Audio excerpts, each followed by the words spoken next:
Paz do Senhor, Fadem. Hoje nós temos a honra de receber a irmã Sara Farias, que esteve conosco agora no nosso culto do Dia da Mulher, que nosso tema foi Restauradas.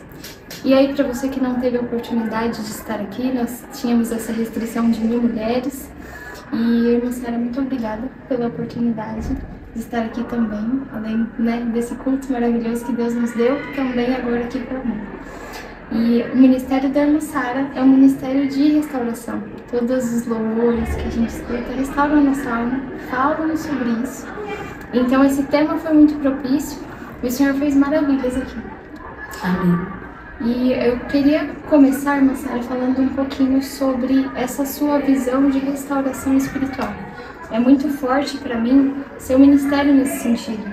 Porque hoje, quando nós falamos de restauração e de emoções, nós temos uma igreja que antes não se entrava a psicologia e agora essa é a única ferramenta. Então, como você vê Deus te colocando nesse cenário para mostrar esse Deus que é forte, que é poderoso e que cura emoções? Amém. Irmã Fernanda, muito obrigada pelo seu carinho, pelo convite para participar desse bate-papo aqui. E tivemos um culto lindo, maravilhoso. O Senhor estava ali, todas nós sentimos a presença dele, foi especial. Então, essa briga entre Deus e a ciência é coisa inventada pelos homens. Deus não é inimigo da ciência, tá? Na verdade, a ciência nada mais é do que o homem tentando descobrir como Deus faz as coisas. Essa é a verdade. Ele está lá na frente e a gente está atrás, tentando descobrir como ele fez, e já tivemos muitos avanços. Então, assim, a primeira coisa que a gente precisa entender é que não existe essa inimizade entre Deus e a ciência, tá? Deus cura, Deus restaura e Ele auxilia quando necessário a medicina, a ciência, e quando esta se torna limitada, Deus vai além. É assim que a gente vê. Então, uma restauração espiritual é a parte que cabe a Deus. Porque a gente também, quando você vai entender as demandas como depressão, luto, pânico, ansiedade, ou qualquer outro tipo de limitação emocional, sofrimento emocional, a gente vê o remédio como uma opção, a psicoterapia como uma opção. Deus também é uma opção efetiva. E uma coisa que a gente ouve dos profissionais: remédio remedia, mas não resolve a dor, né? O remédio inibe a dor, mas ele não resolve a dor. Deus resolve a dor. Então, a diferença do tratamento espiritual é que Deus resolve a dor. Então, Deus dá significado à dor. Deus nos ajuda a processar a dor. Então, e é a especialidade dele desde que o mundo é mundo. Porque Gênesis já começa assim: a terra era sem forma e vazia. O Espírito se movia sobre a face das águas. E disse Deus: haja luz. Então, com a palavra dele, ele foi organizando, restaurando, né? Então, imagina que essa terra sou eu. Essa terra é você. Então, a palavra de Deus, ela primeiro, ela traz luz, apontando os lugares obscuros da nossa alma, tá? E depois ele vai organizando tudo, limpando, separando, dando significados a cada área da nossa vida, a cada dor, a cada ponto de interrogação, cada vácuo. Esse é o nosso Deus. Deus de ordem e decência, que Sim. Trabalha constantemente. Sim. E esse trabalhar, eu gosto muito da passagem de Neemias, que ele fala sobre um homem que ele tem uma estabilidade emocional muito grande, e quando ele se vê em uma situação já dentro do ministério dele, fazendo efetivamente a missão que Deus deu para ele, e ele se vê com Sanbalat e Tobias, que nós temos muitos ao longo da vida, trazendo ele mensagens para que ele fique com medo e deixe a missão, é algo que me fala sobre alguém que é restaurado, que tem estabilidade, mas de uma luta, que é o que nós temos diariamente, porque muitas vezes nós somos levados a tentar descer do muro por medo. Neemias era um restaurador, né? Os restauradores, eles têm uma resiliência diferenciada. É só observar. Não precisa ter algum dom para ver. Os restauradores são assim. E Neemias era um restaurador e ele aprendeu a lidar debaixo da pressão, né? E trabalhava de dia e de noite. De um lado, né, em uma mão, ele estava com o instrumento da reconstrução, da restauração, e do outro com a espada, para proteger o que já tinha sido feito, né? Para não atrasar a obra, né? E só que Neemias, observe a mente de Neemias. Neemias dizia assim: eu estou em uma grande obra e eu não posso parar, ou seja, tomado pelo foco, tá? Então assim, a restauração e os restauradores são pessoas extremamente focadas. A gente observa isso vendo Neemias, tá? Tobias e Sambalate, eles estão ali como meros coadjuvantes. O problema é que às vezes a gente pega pessoas que eram para ser coadjuvantes, a gente coloca como protagonista. Esse é o problema, né? O diabo não é protagonista da nossa vida.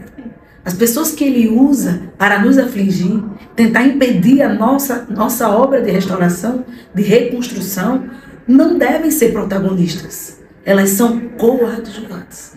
Então, o protagonista é o propósito, né? Então, Neemias diz assim: ei, estou envolvido em uma grande obra.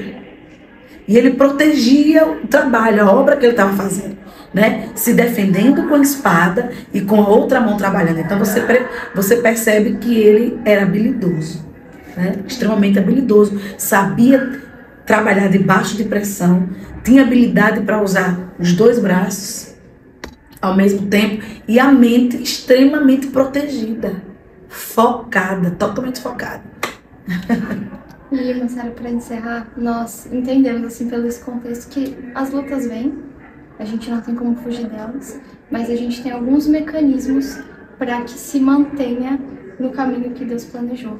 Esse é um exemplo que nós comentamos agora, e eu vejo muito um senso de identidade, de propósito, como uma proteção para o dia mau, que ele vem. Mas você trazer a memória que te traz esperança, faz parte dessa identidade, desse propósito. Uma coisa importante para a formação da identidade, quando os pais falham, quando a sociedade falha, quando a igreja falha, na verdade, quando tudo falhar, a igreja não pode falhar na construção da identidade. A igreja apresenta o Pai, né? Porque Jesus disse: quem vê a mim, vê o Pai. Da hora que Jesus começou o ministério dele até a hora que ele voltou para o céu, quando ele ascendeu aos céus, ele falava do Pai o tempo todo. Então, por quê? Porque o Pai é quem nos dá a identidade. Como eu consigo, através da igreja, alcançar essa identidade? Através da oração, né? Então, assim, todos os dias: Senhor, me revela quem eu sou. Senhor, me mostra quem eu sou. Mostra quem eu sou, meu propósito, tá? E aí isso vai vindo.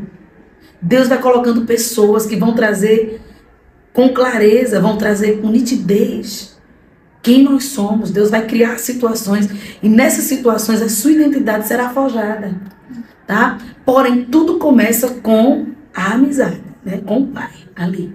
Tanto é que Neemias, ele orava, né? Quando a gente vai ler o livro de Neemias, ele já começa o livro, ele vai orar.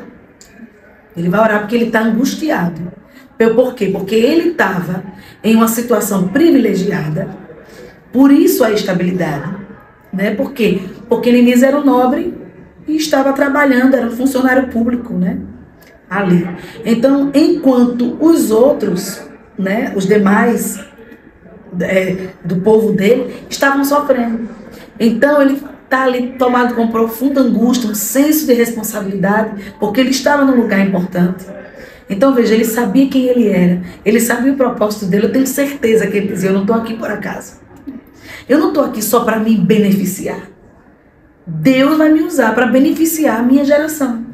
Era esse o entendimento do Neemias. E aí ele começa a orar. Para Deus dar um caminho. Então você vê que as pessoas que têm essa identidade muito forte eram pessoas de oração. Tá?